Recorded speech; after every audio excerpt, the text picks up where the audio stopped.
to this episode of Fantasy Baseball Picks and Bets presented by Prize Picks on the Mayo Media Network. I am Garion Thorne, and you guys know the drill. We are breaking down everything you need to know for Tuesday, June the 8th, and the 15-game featured slate on DraftKings, which gets started at 7:05 p.m. Eastern Time. That's right, we go from a very tiny 3-game slate on Monday to a massive 15-game slate on Tuesday. So we'll get into some pitchers and some stacks for that particular set of contests. But before we do that, let us talk about Prize Picks. If you guys head on over to prizepicks.com and use the promo code MMNMLB, your first deposit will be matched up to $100.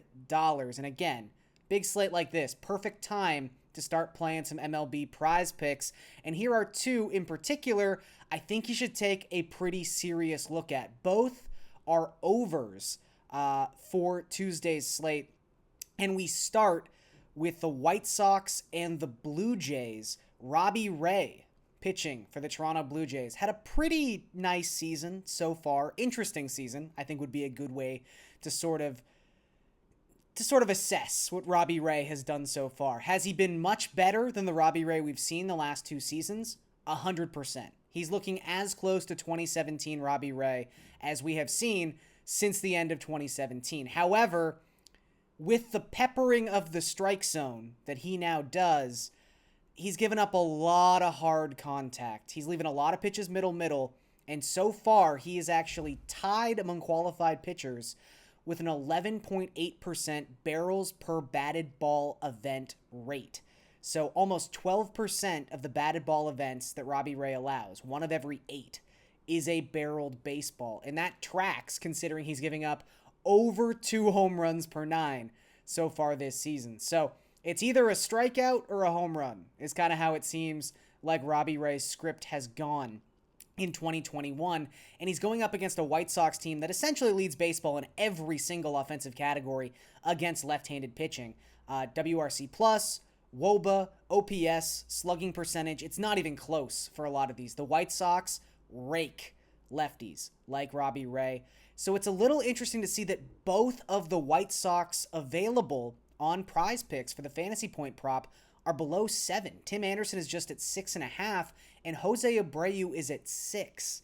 And I really like Jose Abreu to go over that number against Robbie Ray. So far this season, Abreu not exactly hitting as well as he did last season in his MVP winning campaign, but against lefties, he's been perfectly fine. 168 WRC+, a 368 isolated power against lefties so far this season. So Jose Abreu over 6 fantasy points against the lefty. And I like Trey Mancini for some similar reasons going up against David Peterson, who is actually tied with Robbie Ray for 3rd in baseball, giving up 11.8% of a barrel rate on his batted ball events so far this season. So both these guys tend to get smoked when they're not striking out batters. And Peterson has been especially bad in his last 5 starts, where his ERA is up over 7. And also, sneaky, the Orioles are, aside from the White Sox, the best team in the American League at hitting left-handed pitching. They have a 123 WRC+ entering play on Monday as a team, and Trey Mancini is the guy in that lineup. Against lefties, he's got a 319 isolated power and a 179 WRC+. He's been on absolute fire as of late, so I like Mancini to go over 7 fantasy points against Peterson. And again, Jose Abreu over 6 fantasy points against Robbie Ray on Prize Picks on Tuesday. Okay, let's get into the meat. Let's get into that giant 15-game featured slate on DraftKings. We're not going to be able to cover every single aspect of it, but I did want to focus on the top end of the pitching slate because I do think there's a lot of interesting names in the $8,000 to $10,000 tier. Shane Bieber is the most expensive pitcher on Tuesday's slate. He is $10,300, which actually is relatively cheap for Shane Bieber. However, I think Tyler Glasnow, who is the second most expensive pitcher on the slate at $10,000, I think he has the superior matchup, and I think he's the better play, not only because he's slightly cheaper, but again, because of that matchup, and just Glasnow's Glasnow. I mean, the last time we saw Glasnow wasn't amazing against the Yankees, but really just had one bad inning. Walked in a run scored on a wild pitch. Still went 7 innings, only gave up 3 earned runs, finished with 22.2 fantasy points in a game where he did not get the win, but he probably should have. For the season, 2.75 expected ERA across 12 starts. He's got a 35.6% strikeout rate. Also, this season when pitching in Tampa, he has a 1.72 ERA, and he's holding opponents to a 2.06 WOBA at the Trop. Pretty good. And the Nationals have been pretty bad, at least the last 2 weeks. Across the last 14 days, the Nationals have a 67 WRC+. That is the worst mark in the National League. So you've got a team that has always hit better this season against left-handed pitching, going up against one of the best right-handed pitchers in baseball, at home where he's thrived all season long, and they haven't been hitting a lick the last 2 weeks. So I think Glasnow will be popular, rightfully so, because this is a very, very good spot for him. And still, $10,000 for Glasnow. With his strikeout capabilities, this is obviously a reflection of how big this slate is, but if this were an 8-game slate and Shane Bieber wasn't here, he'd probably be $11K. So $10K really isn't that much when it really comes down to it for someone of Tyler Glasnow's skill set. Couple guys a little bit cheaper than Tyler Glasnow, who I do like. Let's talk about Chris Bassitt again. This is becoming the Chris Bassitt podcast. I understand that, but he is 8,800, so a slight dip after a not-so-great start against the Mariners. Went 4 innings, gave up 4 earned runs, did strike out 6 in that game, and I think that's important because that's the Chris Bassitt trait.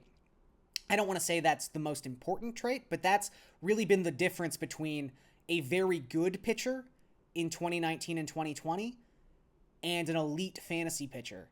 The elite fantasy pitcher that we've seen so far in 2021 is that strikeout rate. Going back to April 18th, he's got a 2.38 FIP and a 30% strikeout rate. And again, that is so massive for Bassitt, who is generally hovering around like the 20 to 25% range throughout his career. So this has been what's made him go up another level so far in 2021.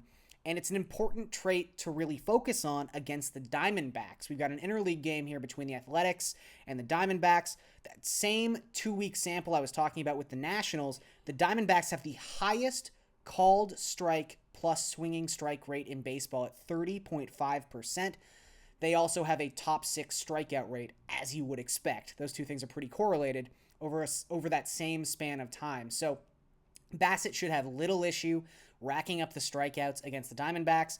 They've been scuffling as a team as of late, and much like the Nationals, the Diamondbacks have been much better this season against left-handed pitching. They have struggled immensely with righties like Bassitt. So I think Bassitt's in line for a bounce back at 8,800. Also want to talk about the guy right below Bassitt at 8,700, Pablo Lopez, who has been unhittable in Miami so far this season. At home, Lopez has a .98 ERA and a 26.6% strikeout rate. Those are great numbers. Do we worry that Lopez hasn't been someone who's thrown 100 pitches so far this season? Yeah, it's not ideal for someone you're paying almost $9,000 for. However, he's worked into the 7th inning recently. His last start against Toronto, which one of the better offenses in all of baseball, away, which was a big step for him because he had not pitched well away from Miami so far this season. It wasn't ideal. He only went 4 innings, but he did strike out 9 guys in those 4 innings, which I think showcases his elite strikeout ability and his, I don't want to say infinite upside, but really, really high upside. So Lopez pitching really well in Miami, as I mentioned, and also the fact that this game in Miami is important for 2 reasons. 1, Lopez pitches well in Miami. 2, the Rockies are not playing in Colorado. They're playing in Miami. And we know the Rockies on the road so far this season. We don't really have to get into the numbers too much, but 57 WRC+, .092 isolated power, and a 27% strikeout rate as a team on the road. The Rockies on the road are by far the worst offense in baseball. No one is even close. So this is a great matchup for Pablo Lopez in a setting that he enjoys, and he's coming off striking out 9 guys in 4 innings. I think he's got a lot of potential on Tuesday's slate. Quick shout out to Andrew Heaney. I know he's been up and down all season. He is going up against the Royals. I think that's a pretty good spot for Heaney. He's $7,100. Do I trust him as much as the last 3 guys we've talked about? No, but if you're looking for someone in that $7,000 tier, I think Heaney is viable. And maybe you go back to Matthew Boyd. It's been a rough 4 starts for Matthew Boyd, but he is going up against Seattle. They have tended to strike out a lot so far this season. So that kind of wraps up the pitching section. Before we head over to some best bets, let's talk about a stack that I really like. And I've already kind of tipped my hand on this one. Let's talk about the Orioles. Not something we've done a lot so far this season. Took till June 8th. That's on me. They hit lefties, like I talked about. 123 WRC plus. That is the 3rd highest mark in all of baseball. They're going up against David Peterson, who, as mentioned, last 5 starts, 7.20 ERA, giving up a 377 WOBA to opposing batters, 1.8 home runs per 9 in that same span.